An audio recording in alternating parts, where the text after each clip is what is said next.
The NASCAR Nextel Cup Series in front of about 100,000 fans, and a crash on the front stretch. Carl Edwards and Clint Bowyer are in it. And Carl looks like has some damage to the right front fender. Yes. And this will be very critical to his chances of making the chase. Bowyer was having a good run. He was.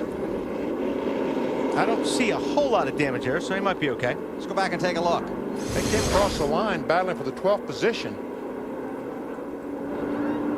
Oh, I see Tony Stewart and Clint Bowyer get together. And when Bowyer goes down to dodge Tony, runs right in the side of Carl Edwards. Carl came in 13th in the championship standings. Ooh, Tony almost got in the fence. Then came down and got Bowyer, and that took out Carl Edwards. Looked to me like Stewart was mad at Bowyer and drove into Bowyer. That's what it looked like. Edwards second a week ago, and his crew works on his car. He has gone one lap down. Alan? Well, Carl drove the car backwards up the pit road to the garage area. Then the crew told him, turn it around, bring it back to the pit space so they could look at it. The initial thought is throw some tires on it, see if they can roll around the racetrack and not lose any more laps. And now they're underneath the right front trying to see what's going on there. And I'll get an update when they get back over the wall and can tell us more. 39th at Daytona, 20th at Chicago, second last week at Loudon. Looked like he might be able to work his way into the chase. Well, you need that right front fender here. Yes, you do.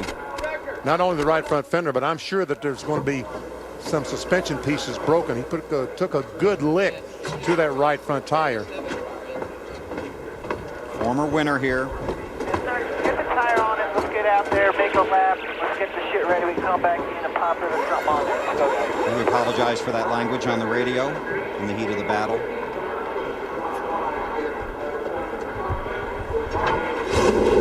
These teams trying to make the chase. The frustration clearly is there. Yeah, it's just, and it gets worse and worse. You can feel it in the garage area when you walk in there Friday morning, and you can sense it on Sunday as well. Here we go again.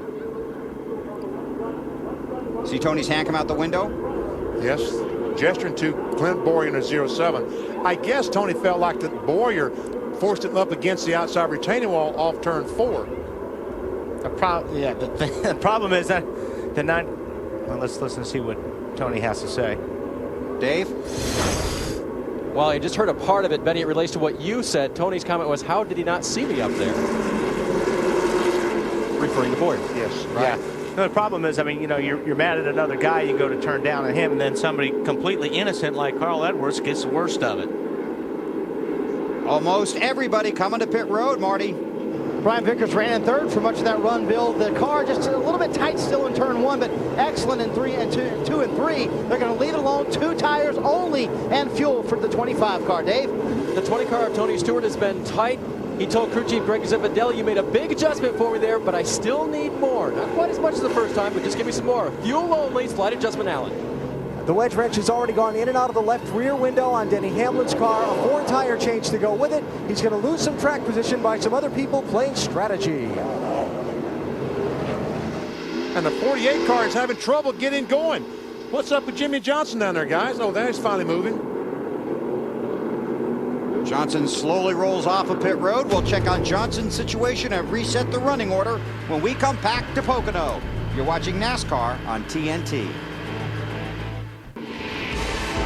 NASCAR Nextel Cup Racing from Pocono Raceway on TNT. Brought to you by GM, same company, new tune. By Subway Restaurant, Subway, drive hard, eat fresh. And by Allstate, official insurance sponsor of NASCAR. Ryan Newman, Jeff Gordon, Mark Martin did not pit, but a developing story with the 20 of Tony Stewart. He has been black flagged for rough driving. Here you see him on the outside. He feels like he's getting squeezed up by Bowyer. You'll see his hand come out the window. He's mad. He turns into Bowyer. Unfortunately, Bowyer spins and takes out an innocent Carl Edwards. You know, and the thing about it is here, you know, Tony Stewart drives the car as hard as he can every lap. You know, you drive with a lot of passion, and you're mad at a guy. There's no question about it. But man, you've got to keep your head, especially this time of the season. The only guy that's going to take himself out of the chase is Tony Stewart. Got to let this stuff go sometimes, and because now this is going to cost him. He's going to go a lap down. Dave Burns. Well, Tony Stewart is on pit road to serve this penalty. Greg Zipadelli has been having a very, very heated discussion with the NASCAR official down here. I've never seen Greg Zipadelli as mad as this. He looked immediately back to last week, an incident where no drivers were penalized in Loudon, New Hampshire, where his driver was involved with Ryan Newman. And guys, I've never seen Zip this mad. They're going to put 2 tires on the left side while they're here. They took 2 on the last stop. And he'll have 4 matched fresh tires, but not happy at all down here. Being held for a 1-lap penalty, and Tony will not be eligible for the lucky dog because it's a penalty from NASCAR. He didn't lose the position on the track. He will have to earn it back, but he will be able to double up on the restart. 1 to go when they come back this time. Kyle Busch, the 5 car, they change front shocks, then too fast exiting pit road. He will have to restart at the end of the longest line. They continue to work on the 5 car of Kyle Busch. Under caution here at Pocono. We'll come back for the restart. You're watching NASCAR on TNT.